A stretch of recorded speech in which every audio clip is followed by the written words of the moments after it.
a mystery because I love mysteries.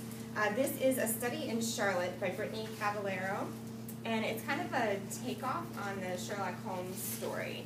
So in this book, Jamie Watson and Charlotte Holmes are direct descendants of the famous Sherlock Holmes and Dr. Watson, and they end up at this same boarding school in Connecticut, which is a little bit bizarre and very convenient for the plot of the story. They sort of become friends, not friends, they have a complicated relationship, and they get entangled, of course, in a modern-day mystery.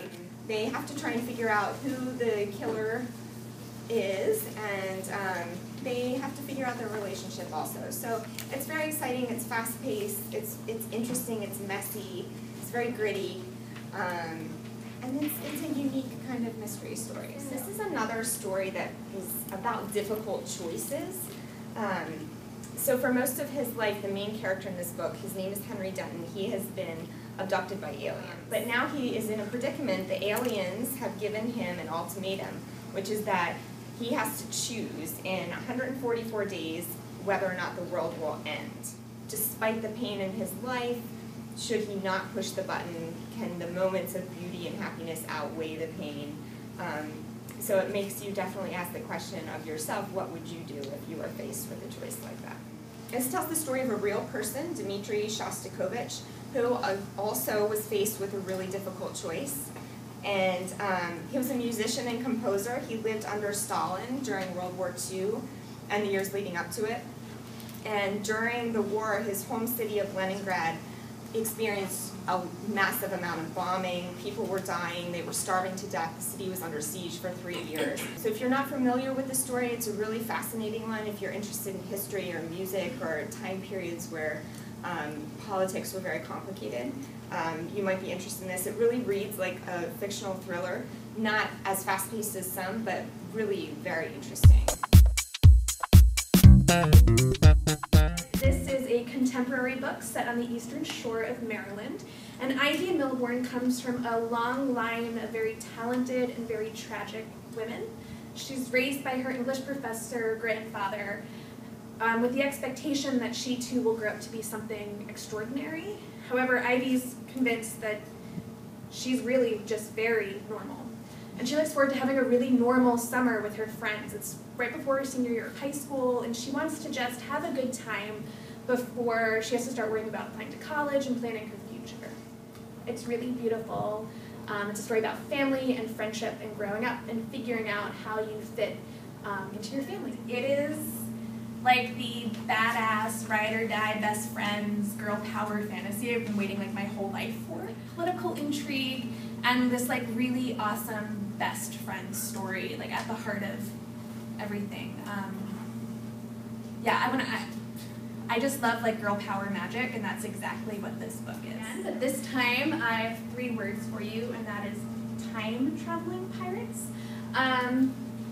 This book is about Nyx, who's grown up on her father's pirate ship, and they use maps to sail between time. She ends up in 1980s New York at one point in the story, and they're always on the move.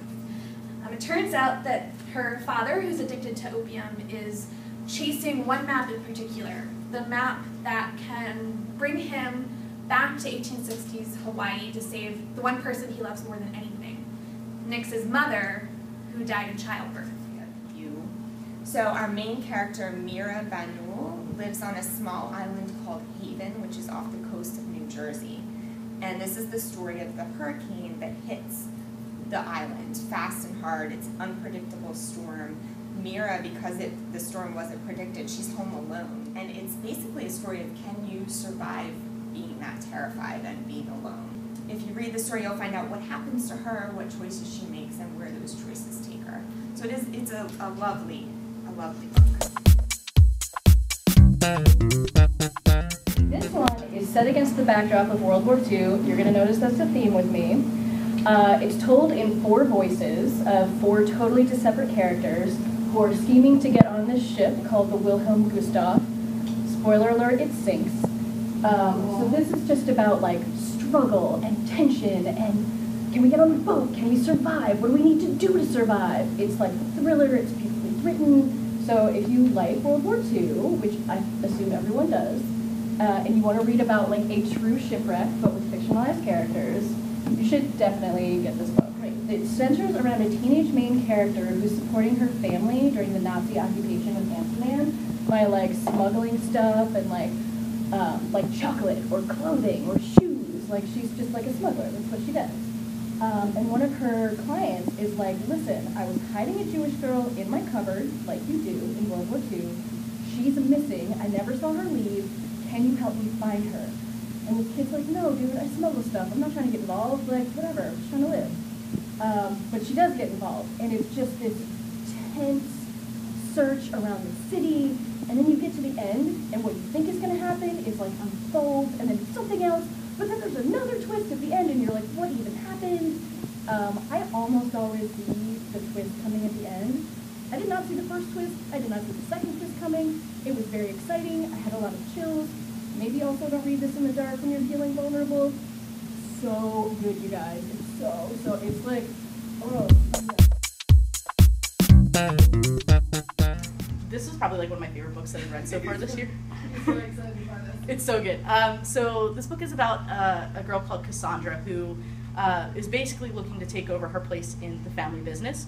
But her family happens to be in the business of raising these creatures called reckoners.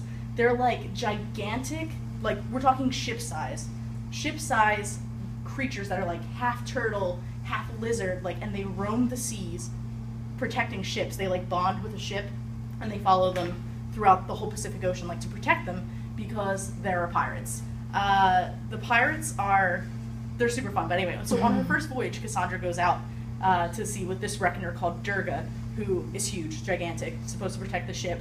But something goes wrong, and she gets captured by this pirate captain called Santa Elena. And you're wondering why she's been captured and not killed like everybody else on the ship that she's with.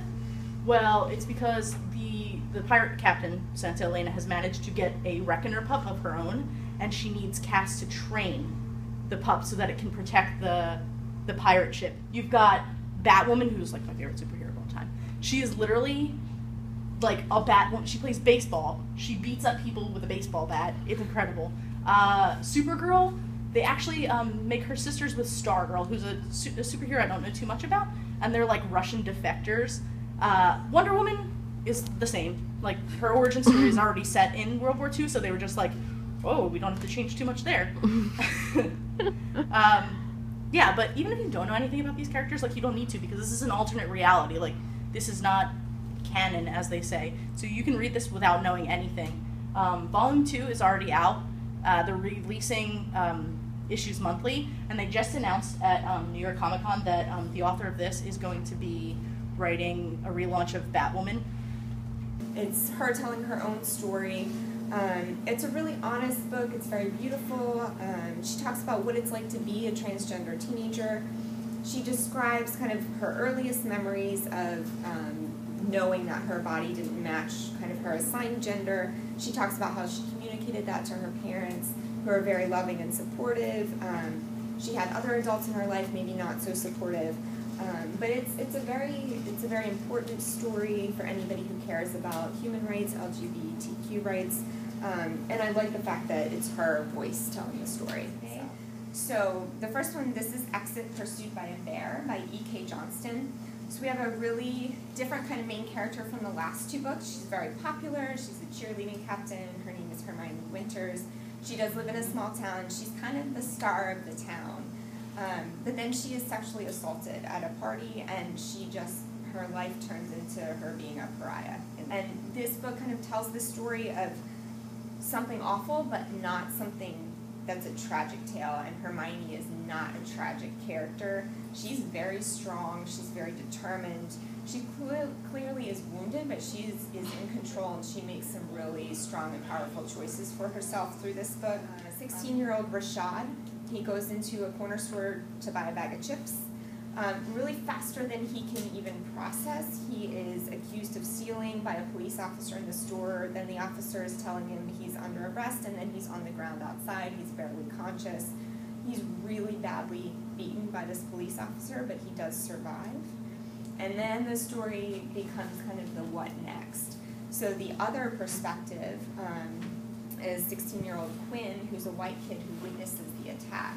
And the attacker, the police officer, is the older brother of one of Quinn's best friends. So it's very much a real struggle for both characters to figure out what happened, why it happened, and where do they go from here.